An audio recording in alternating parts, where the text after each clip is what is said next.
C'est sous un tonnerre d'applaudissements et une ovation que le chanteur Florent Volant a été accueilli sur scène vendredi dernier lors de la première mondiale de son film documentaire intitulé Florent Volant, Innu.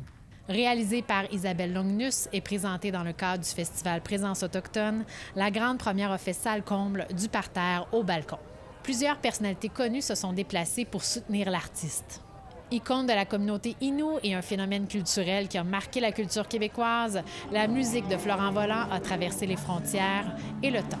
On sait maintenant que Florent Volant a été un modèle, a été un héros, a été un poète, a été un développeur.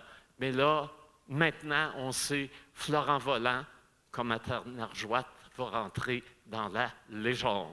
Bonne soirée. La réalisatrice, qui l'a suivi pendant 3 ans, propose un bilan de la vie de l'artiste en faisant un retour sur son parcours musical, mais en ouvrant aussi sur un pan de son histoire personnelle. Le documentaire surprendra ceux qui connaissent Florent, puisqu'il a accepté de se livrer en toute intimité. Le pensionnat, c'est tuer l'Indien dans l'enfant. Penser que j'allais devenir quelqu'un, pas un délinquant comme je suis, mais la musique m'a aidé.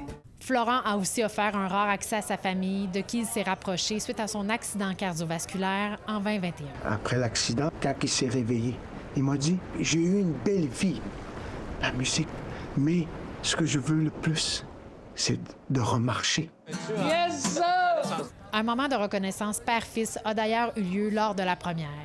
Mathieu McKenzie qui est là, oui. C'est mon fils qui travaille avec moi depuis qu'il est enfant, je crois. Puis, je le remercie énormément parce qu'on a besoin de lui, comme autant on a besoin de vous. Forcé à l'immobilité, il s'est entouré de sa famille et des siens pour se relever et continuer à créer, puisque l'artiste en lui vit toujours. Ce qu'on veut dire sur cette scène, c'est qu'on est encore vivant. Des projections du documentaire sont prévues dans divers cinémas au Québec. Nos gestes sont encore très présents. Stéphanie Desèvres, Nouvelle nationale d'APTN, Montréal.